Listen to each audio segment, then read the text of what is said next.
Mesdames, Messieurs, bonjour et bienvenue dans Marché et Stratégie. Votre émission cette semaine se délocalise à Marrakech à l'occasion de la 11e conférence One-on-One de CFG Bank. On va revenir dessus, on va également parler des perspectives du marché avec mon invité du jour, Maha Kalakchou, qui est directrice de la recherche chez CFG Bank. Bonjour Maha. Bonjour Adi. C'est un plaisir. Tout le plaisir est pour moi. C'est vraiment toujours un plaisir d'échanger avec toi. Merci d'avoir fait le déplacement. Merci, merci. Alors, on va échanger ensemble sur les perspectives du marché, mais juste avant, on va laisser les lecteurs avec un petit reportage. On va avoir plusieurs témoignages pour comprendre cet événement, comprendre son importance pour le marché des capitaux marocains. Et puis, on va revenir juste après avec vous pour discuter des perspectives marché. Reportage.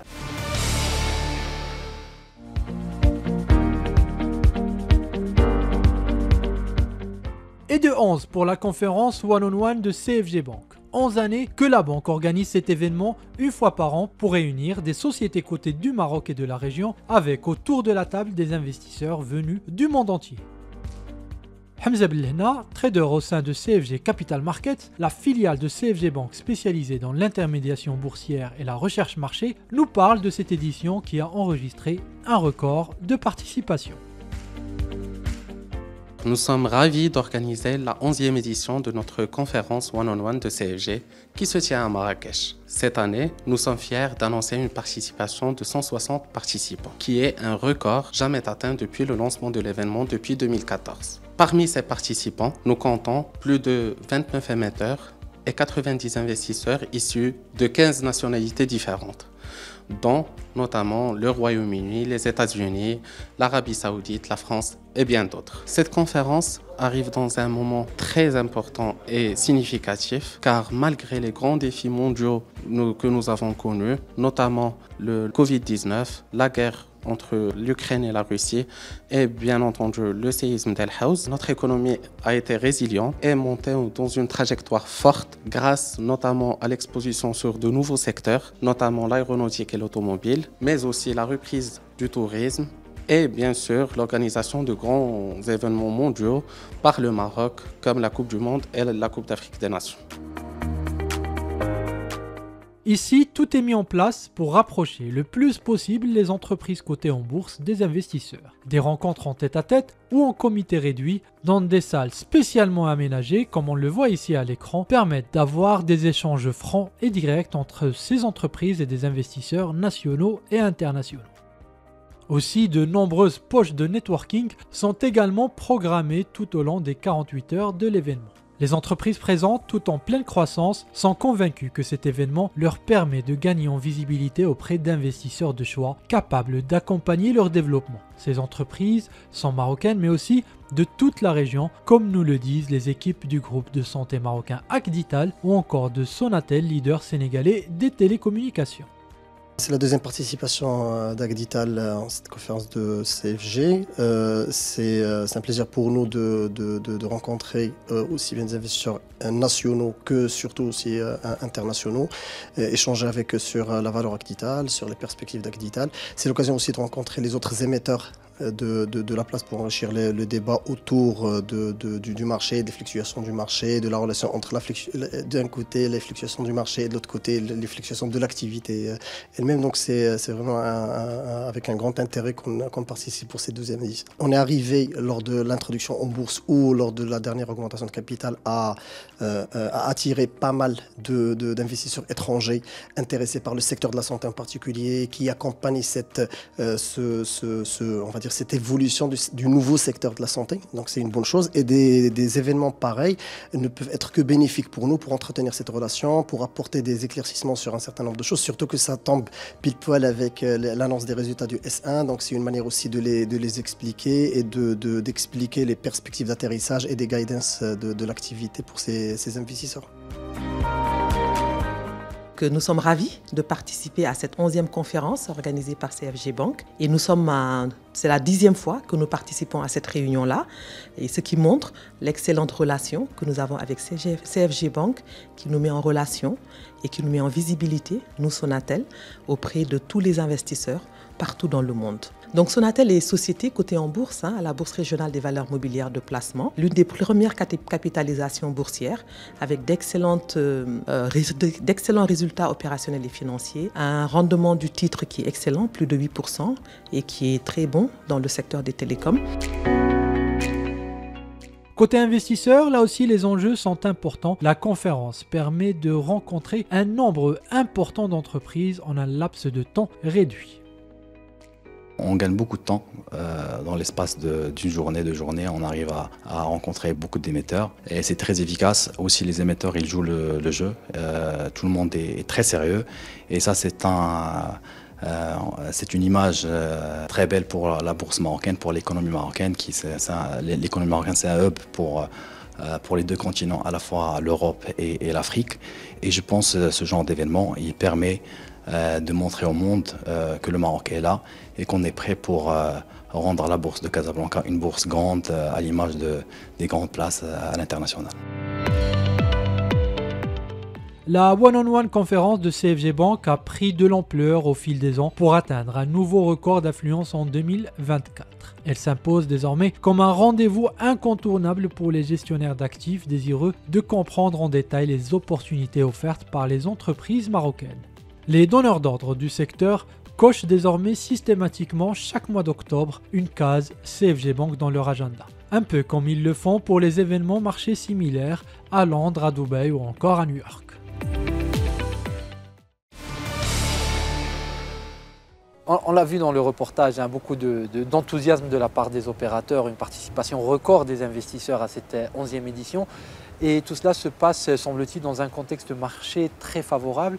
Est-ce que globalement, vous pouvez nous expliquer quels sont les facteurs qui expliquent cette dynamique avant peut-être de parler de vos projections? Très bien. Alors effectivement, aujourd'hui, le marché a entamé un cycle haussier. Et donc, on est dans un nouveau cycle vertueux de croissance. Alors cela est drivé par plusieurs facteurs. Premier facteur selon moi est d'abord un facteur macroéconomique. D'accord? Donc en juin, la Banque centrale a revu à la baisse le taux directeur. Et cela a drivé une baisse au niveau des taux souverains. D'accord? Donc aujourd'hui, le taux souverain est autour de 3,2% et le yield moyen, le dividend yield moyen du marché est autour de 3 et 3,5. Donc aujourd'hui, un arbitrage qui commence à être en faveur du marché boursier. D'accord? Donc l'arbitrage commence à être en faveur du marché boursier. Ce n'était pas le cas avant lorsque les taux étaient plus élevés. Non, ce n'était pas le cas avant où les taux sans risque, les taux souverains, étaient supérieurs au rendement du dividende moyen du marché. D'accord. Donc il y a ce premier facteur. Le deuxième facteur qui drive aussi la baisse des taux souverains est aussi un déficit budgétaire qui est en allègement par rapport au pic atteint durant la crise Covid qui était autour de 7%. Au jour d'aujourd'hui, la Banque centrale estime un déficit budgétaire autour de 4,5 qui devrait progressivement s'améliorer et s'alléger pour atteindre un niveau plus ou moins normatif qui serait entre 3 et 3,5%. Donc ça aussi, ça explique en fait que les besoins du Trésor sont très très bien maîtrisés et que les taux vont continuer, continuer leur trend actuel, ce qui va driver un intérêt encore sur le marché de l'equity. Alors, mis à part ça, il y a aussi un effet d'entraînement. Il y a aussi un effet d'entraînement avec d'abord le nouveau plan de développement qui a été annoncé, tous les projets d'infrastructure, les projets structurants du Maroc, qui vont être financés bien sûr par les banques, où plusieurs pans de l'économie vont profiter de cet essor. Donc ça aussi c'est important et ça drive le mouvement haussier du marché. Et il y a eu aussi l'annonce de la Coupe d'Afrique et la Coupe du Monde.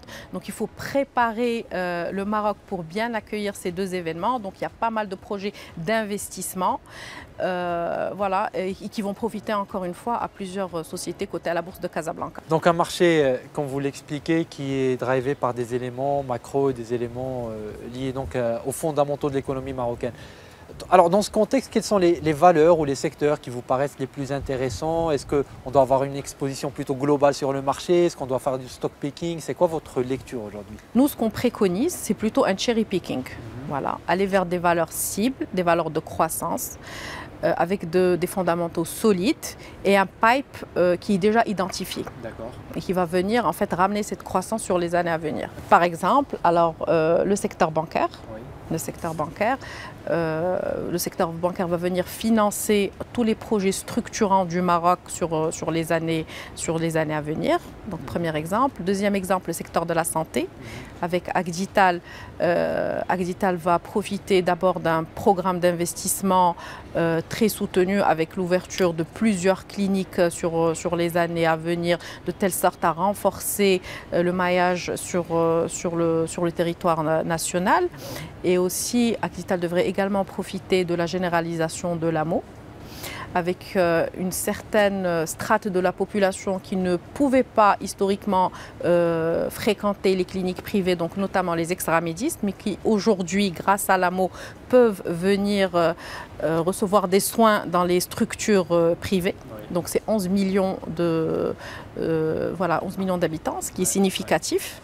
Ensuite, nous avons aussi Marsa Maroc. Oui. Marsa Maroc qui récemment a annoncé une nouvelle concession au niveau du nouveau port de Nador West Med pour renforcer l'activité du transbordement et participer dans les flux mondiaux, dans les échanges mondiaux. Et cela lui permet de diversifier son business model. D'accord ? Nous avons également dans le secteur agroalimentaire ou FMCG, nous avons Cosumar. Oui. Cosumar avec l'annonce récente d'une extension au niveau de sa capacité de raffinage pour développer l'export. Oui. Et se positionner davantage sur l'export de sucre raffiné selon les besoins des différents pays.